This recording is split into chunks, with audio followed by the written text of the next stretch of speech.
Hello, good evening. कैसे हो आप सभी लोग? आई होप सब एकदम बढ़िया होंगे और मस्त तरीके से अपनी पढ़ाई कर रहे होंगे। तो आज हम करने वाले हैं अपना बीपीएससी 111 का यूनिट फर्स्ट, जहाँ पे मैंने आपको पार्ट वन करा दिया है। अगर आपने पार्ट वन नहीं देखा है तो प्लीज आप जाके देख लेना, क्योंकि मैं इसका पार्ट वन करा चुकी हूँ। आज हम करेंगे पार्ट टू। तो पार्ट वन के अंदर मैंने आपको दो टॉपिक कराए थे, why we read a text, हमको टेक्स्ट क्यों रीड करना चाहिए और क्यों दोबारा से री रीड करना चाहिए, और स्ट्रैटेजीज देखी थी हमने।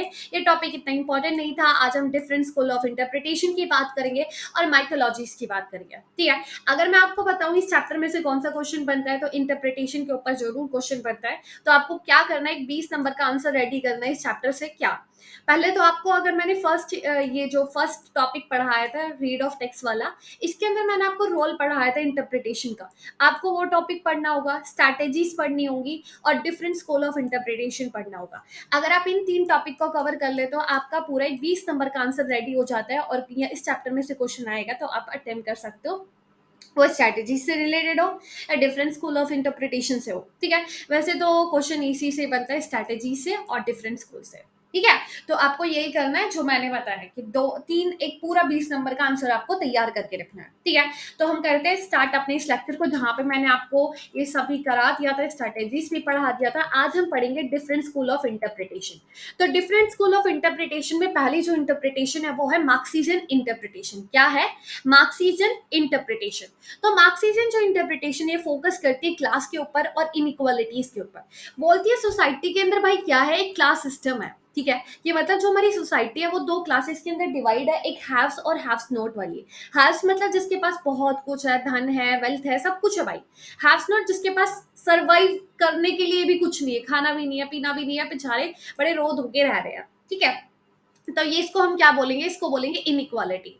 तो इसी के ऊपर ये फोकस करते हैं। इनका जो प्राइमरी लेंस है ना एनालाइज करने का किसी भी टेक्स्ट का, वो यही है। ये अगर किसी भी टेक्स्ट को एनालाइज करते हैं तो ये क्लास इनइक्वालिटीज के ऊपर ही फोकस करते हैं, या आर्ग्यू करते हैं कि जितने भी हमारे कन्वेंशनल आइडियाज होते हैं वो इस हार्श रियलिटी को क्या करते हैं, छिपा कर रखते हैं। और कहीं ना कहीं इनका एम है उस इनइक्वालिटी को क्या करना, रिवील करना। जो हार्श रियलिटी है सोसाइटी की उसको रिवील करना, जितनी भी हमारी छिपी हुई सोशल एंड इकोनॉमिक रियलिटी है उसको क्या करना, रिवील करना। ओके जी। और ये क्या करते हैं, क्रिटिसाइज करते हैं जो हमारा पावर स्ट्रक्चर है, जो जेंडर के नाम पे पावर स्ट्रक्चर है, रेस के नाम पे पावर स्ट्रक्चर है, रिलीजियस के नाम पे पावर स्ट्रक्चर है। मतलब कि अगर आप जेंडर के नाम पे पावर होल्ड करके रखे हो, रेस के नाम पे जो गोरे लोग हैं वही पीएम बन सकते हैं, उन्हीं की सरकार बन सकती है, या फिर मेल जो है वही पॉलिटिक्स के अंदर आ सकते हैं, वही अपनी गवर्नमेंट फॉर्म कर सकते हैं, धर्म के नाम पे गवर्नमेंट फॉर्म करना। तो ये सभी चीजें क्या है, इस सभी को ये क्या करते हैं, क्रिटिसाइज करते हैं। जितने भी हमारे जेंडर, रेस और रिलीजियस के नाम पे क्या होता है, पावर स्ट्रक्चर फॉर्म होता है, उसको ही क्रिटिसाइज करता है। तो आपने क्या समझा मार्क्सिस्ट इंटरप्रिटेशन से, कि फोकस करते हैं क्लास इनइक्वालिटीज के ऊपर, और कहीं ना कहीं बोलते हैं कि जो कन्वेंशनल आइडियाज है वो छिपाते हैं हार्शियलिटी को, और इनका एम है उसको रिवील करना, जो हिडन सोशल इकोनॉमिक रियलिटी है उसको। और ये क्रिटिसाइज करते हैं हमारे gender, race, religious power structure को। आया समझ में? आगे चलते हैं हम टोटलिटेरियन इंटरप्रिटेशन पे।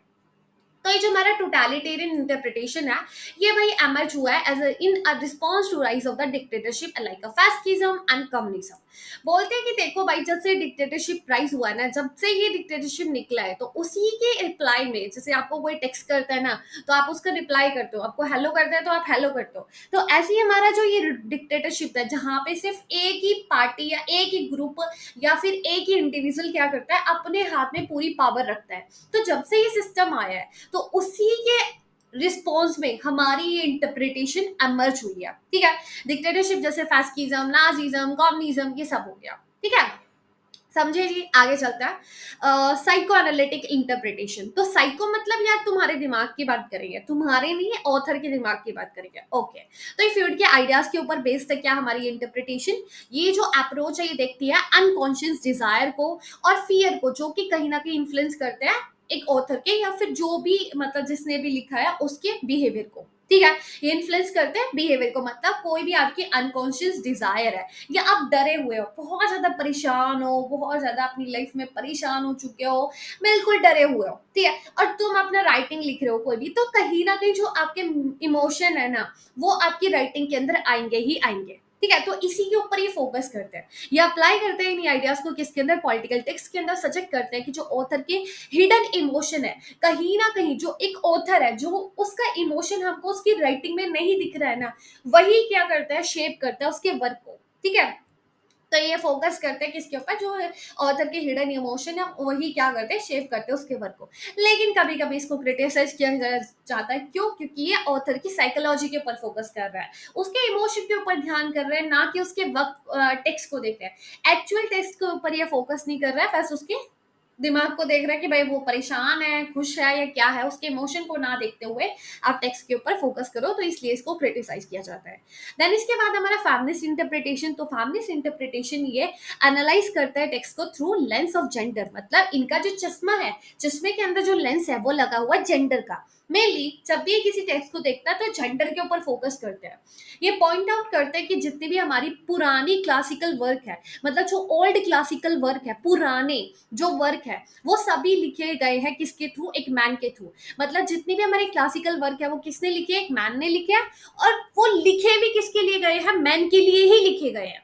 तो ये उन वर्क को री एग्जामिन करते हैं और हाईलाइट करते हैं उन इश्यूज को जो वुमेन से रिलेटेड है और जो जेंडर से रिलेटेड है। ठीक है, और कुछ हमारे फेमिनिस्ट इंटरप्रिटेशन ये चैलेंज करते हैं किसको, मेल डोमिनेंट आइडियाज को जो कि प्रेजेंट होते हैं टेक्स्ट के अंदर। समझ में आया? तो हमने 4 इंटरप्रिटेशन की बात करी। पहली फैमिली मार्क्सिज्म जो कि क्लास के ऊपर फोकस करते हैं, टोटलिटेरियन डिक्टेटरशिप वाला हो गया, साइकोएनालिटिक ये हमारे ऑथर के इमोशन के ऊपर फोकस करता है, एंड फेमिनिस्ट जो कि हमारे जेंडर रोल के ऊपर फोकस करता है। समझ में आया? आगे चलते हैं नेक्स्ट इंटरप्रिटेशन पे, तो ये हमारा स्ट्रैटिशियन इंटरप्रिटेशन। तो लियो स्ट्रॉस के वर्क के ऊपर ये बेस्ड है। ये मेनली फोकस करता है जो हिडन और जो डीपर मीनिंग है इन ओल्ड टेक्स्ट में, जो पुराने टेक्स्ट के अंदर छुपे हुए और डीप बहुत गहरे मीनिंग है, उन्हीं के ऊपर क्या करते हैं, फोकस करते हैं। ये बोलते हैं booth hidden message in a work, मतलब क्या बोलते हैं कि देखो भाई, दो तरह के वो होते हैं, मैसेज होते हैं किसके अंदर, किसी भी वर्क के अंदर। पहले होता है पब्लिक, जिसे हम बोलते हैं एक्सटोरिक, एंड दूसरा होता है हिडन, जो छुपे होते हैं एसईसोट्रिक। तो ये हमारे दो तरीके के क्या होते हैं, मैसेज होते हैं। मतलब अगर कोई भी राइटर अपनी राइटिंग लिखता है, अगर कोई भी टेक्स्ट है, तो उसके अंदर दो मैसेज होते हैं जो हर कोई देख लेता है, हर कोई उसको समझ लेता है। एक होते हैं छुपे हुए, ठीक है, छुपे हुए जिसके लिए चाहिए नॉलेज, ठीक है, जिसके लिए चाहिए आपको स्पेशल नॉलेज, तभी आप उसको क्या कर सकते हो, उस हिडन नॉलेज को, उस हिडन सॉरी हिडन जो छिपा हुआ मीनिंग है ना, जो डीपर मीनिंग है, उसको निकाल सकते हो। ठीक है, आगे हमारा पोस्ट मॉडर्निस्ट इंटरप्रिटेशन। तो जो हमारा पोस्ट मॉडर्निस्ट इंटरप्रिटेशन है, ये रिजेक्ट करता है एक सिंगल क्लियर नैरेटिव और ट्रूथ को। बोलते हैं कि देखो भाई, कोई सिंगल, कोई यूनिवर्सल ट्रूथ नहीं है, कोई एक सिंगल आइडियोलॉजी नहीं है जो पूरे वर्ल्ड पर अप्लाई की जा सके, कोई एक सिंगल ट्रुथ नहीं है जो पूरे वर्ल्ड पर आप अप्लाई कर सको। ठीक है, ये इंपॉर्टेंट कहीं ना कहीं इंपॉर्टेंस देता है कि जो वर्ल्ड है ना वो बहुत कॉम्प्लेक्स है, बहुत फ्रेगमेंटेड है। तो जो इस वर्ल्ड के अंदर इस टाइम पे रोल जो प्ले करती है वो करती है पावर। सबसे ज्यादा जो बिग रोल है वो है पावर का। और पावर क्या करती है, that the power play a big role in shaping a knowledge and truth. और पावर ही क्या करती है, शेप करती है नॉलेज को और ट्रुथ को। देखो ये कहना क्या चाह रहे हैं कि देखो भाई, आप मानते हो ना कि एक आइडिया, अगर आप थोड़ा पुराने उसकी बात करोगे तो एक ही आइडियाज को लेकर हर कोई फॉलो किया जा रहा है। तो बोलते हैं कि भाई देखो, एक कोई ऐसा आइडिया नहीं है ना जो पूरे वर्ल्ड पर अप्लाई किया जा सके। ये थोड़ा साइंटिफिक होके सोचते हैं, बहुत साइंटिफिक फोकस करते हैं, नॉलेज के ऊपर बहुत फोकस करते हैं, साइंटिफिक बातें करते हैं, पुरानी बातों के ऊपर इतना फोकस नहीं करते हैं।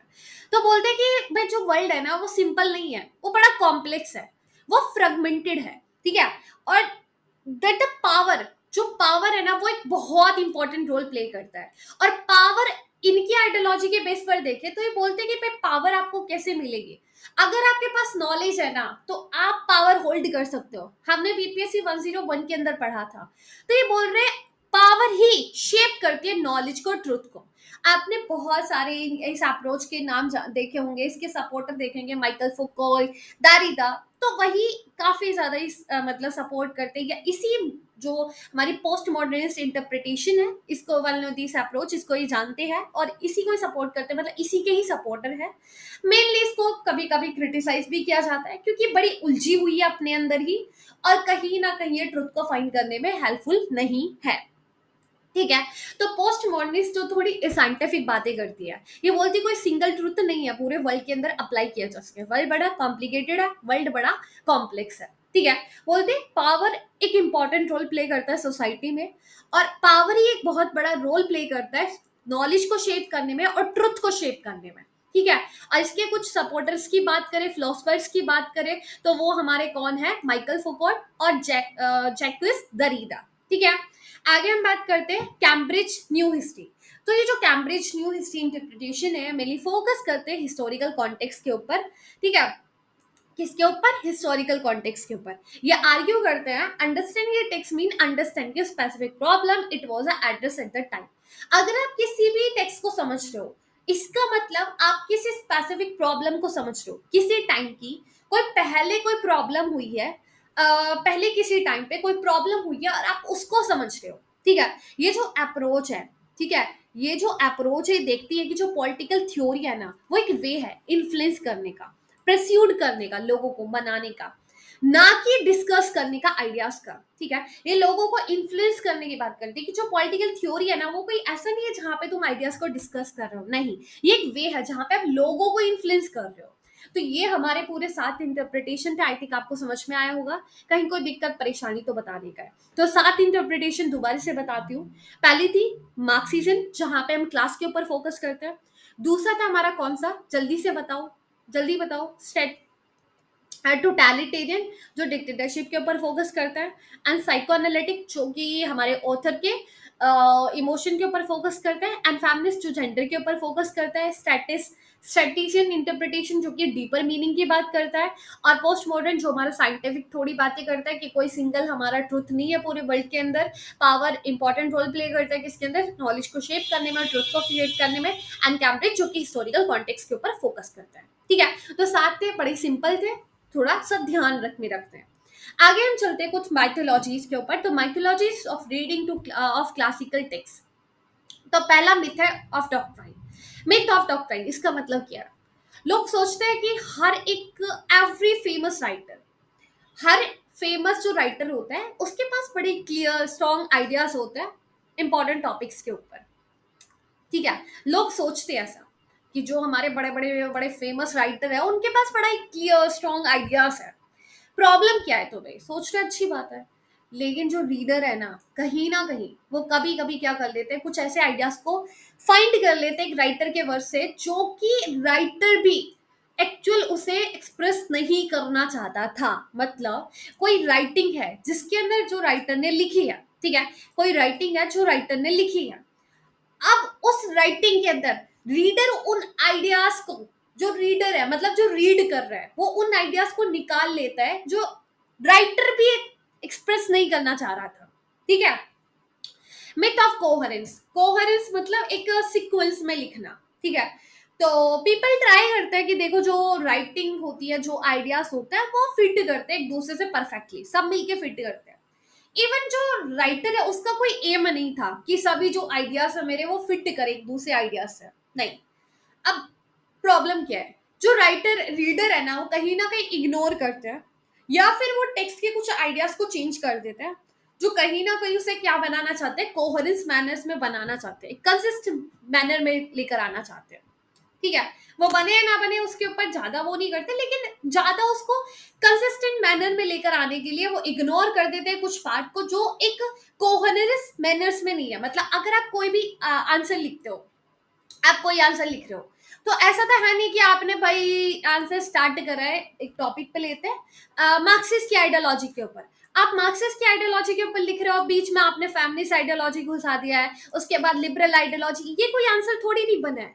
उसने पूछा है बेसिक प्रिंसिपल ऑफ मार्क्सिज्म, उसके अंदर तुम फेमिनिज्म के बारे में लिख के आ रहे हो, लिबरलिज्म के अंदर लिख के, ये कोई कोहेरेंस थोड़ी नहीं बनता है। तो ये ही है कोहेरेंस, जहां पे हम पूरा एक सीक्वेंस में लिखते हैं, ठीक है, एक कंसिस्टेंट मैनर में लिखते हैं, तो ये एक मिथ होता है। ठीक है, आगे चलते हैं मिथ फॉर फ्यूचर इंटरप्रिटेशन। इसका मतलब है जो लोग है वो इंटरप्रिटेट करते हैं जो वर्क है उसका कितना इंपॉर्टेंस होगा बाद में। ठीक है, मतलब बाद में क्या उसका इंपॉर्टेंस होगा, ये फ्यूचर के ऊपर ज्यादा फोकस कर रहे हैं।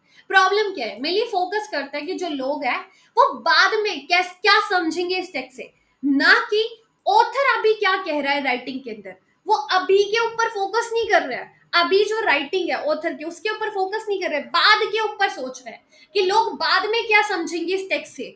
तो ये इसका मिथ है। वैसे ये टॉपिक इतना इंपॉर्टेंट नहीं है, mythology of reading of classical text, इसको आप स्किप भी कर सकते हो। आपको ये स्ट्रैटेजीज वगैरह पढ़नी होंगी, स्ट्रैटेजीज, और हमने डिफरेंट स्कूल ऑफ इंटरप्रिटेशन देखा। तो आज के लिए इतना ही, आई होप आपको समझ में आया होगा। कहीं कोई दिक्कत परेशानी तो बताने का है। ये चैप्टर इतना ही था, इसके अंदर ज्यादा कुछ था नहीं। मैंने 4 टॉपिक पढ़ा है, वैसे टोटल इसके अंदर 5 है। एक टॉपिक बिल्कुल भी इंपॉर्टेंट नहीं है, तो जितने भी मैंने 4 टॉपिक पढ़ाए हैं उसमें से आप ये लास्ट वाला छोड़ सकते हो। ऊपर ऊपर से पढ़ लेना, बस इतना ही काफी है। और 3 टॉपिक आप जरूर करके जाना। ठीक है, तो आज के लिए इतना ही। आई होप तुमको समझ में आएगा। कहीं कोई दिक्कत परेशानी तो बताने का है। तो मिलते हैं नेक्स्ट सेक्शन में। सो बाय, टेक केयर, अपना ध्यान रखना, ख्याल रखना। और क्लास की पीपीटी आपको कहाँ पे मिलेगी? टेलीग्राम पे, और टेलीग्राम का लिंक आपको डिस्क्रिप्शन बॉक्स में मिल जाएगा। Bye, take.